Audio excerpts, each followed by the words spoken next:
మొన్న అటవీ శాఖ భూములు ఏవైతే ఉన్నాయో దాదాపు 100 ఎకరాలు కబ్జా చేసి అక్కడ ప్యాలెస్లు కట్టి నిర్మించి ఫెన్సులు వేసి మళ్ళీ ప్రభుత్వ డబ్బులతో విద్యుత్ రోడ్లు కట్టించుకున్నారు.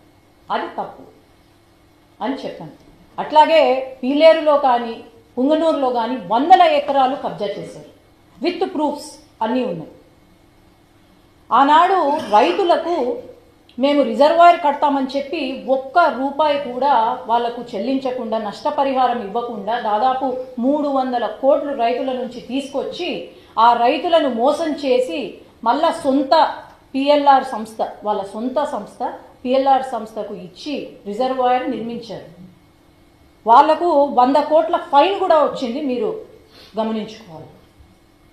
అట్లాగే మా రాయలసీమలో పాపము చాలా నష్టపోయిన రైతులము చాలామంది ఉన్నాం. పాడి రైతులు ఏదో పాపం 4 గోవులు ఆవులను గేదెలను పెట్టుకొని బ్రతుకుతారు. అట్లాంటిది మనం అందరం గమనించాం. 5 సంవత్సరాల కాలంలో వీళ్ళు అడ్వాన్సులు ఇచ్చి ఎప్పటికప్పుడు రాత్రికి రాత్రి పాపం వాళ్లకు డబ్బులు తగ్గించి ₹1, ₹2 లీటర్కి తగ్గించి వాళ్ళని మోసం చేశారు. అట్లా మాడి రైతులను కూడా 100 కోట్లు కమిషన్లు తీసుకున్నారు వాళ్ళ దగ్గర నుంచి. మరి గ్రనైట్ ఏదైతే ఎక్స్పోర్ట్స్ కంపెనీ ఉందో అది మరి వాళ్ళ అల్లుడిది కాదా? అక్కడి నుండి మార్కెట్ ప్రైస్ కన్నా 10,000 తక్కువ చేసి అందరితో కట్టించుకున్నారు. మరి ఇవన్నీ బయటికి వచ్చినప్పుడు మరి అన్ని ప్రూఫ్తో నేను మాట్లాడుతున్నా. ఈరోజు ప్రూఫ్స్ లేకుండా నేనేం మాట్లాడట్లేదు వాళ్ళలాగా.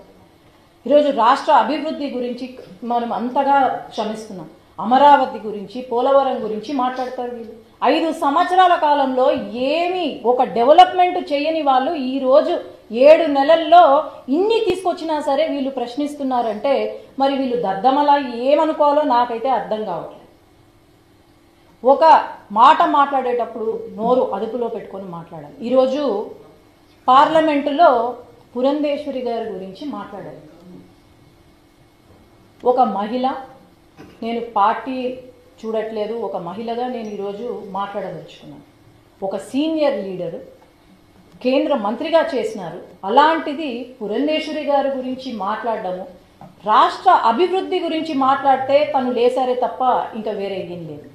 అలాంటప్పుడు ఆయనకు ఏం హక్కు ఉంది? ఫస్ట్ నీ పైన ఉన్న మచ్చ నువ్వు తీసే, ఆ తర్వాత నీకు మాట్లాడే హక్కు ఉందని మేము ఇది ఖచ్చితంగా పార్లమెంట్లో తీసుకెళ్తాము.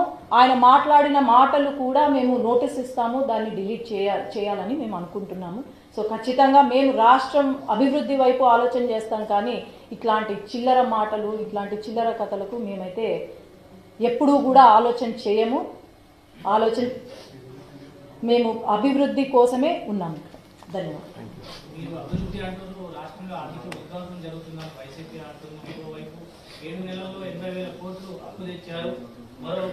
మరొకటి ఏంటంటే కేవలం రాజధాని పేరుతోటి 55,000 కోట్లు అప్పు చేశారు. 7 నెలలు అభివృద్ధి మాత్రం ఇంతవరకు కనిపించట్లేదు. వైసీపీ మీరు ఢిల్లీలో కూర్చుంటే అభివృద్ధి కనిపించినట్లేదు. ఒక నిమిషం, 5 సంవత్సరాల్లో మరి వీళ్ళు కనీసం క్యాపిటల్ ఏంది అంటే మాకు తెలీదు అన్నోళ్ళు ఈరోజు క్యాపిటల్ గురించి మాట్లాడతారా? పోలవరం ప్రాజెక్ట్ ఏమైంది?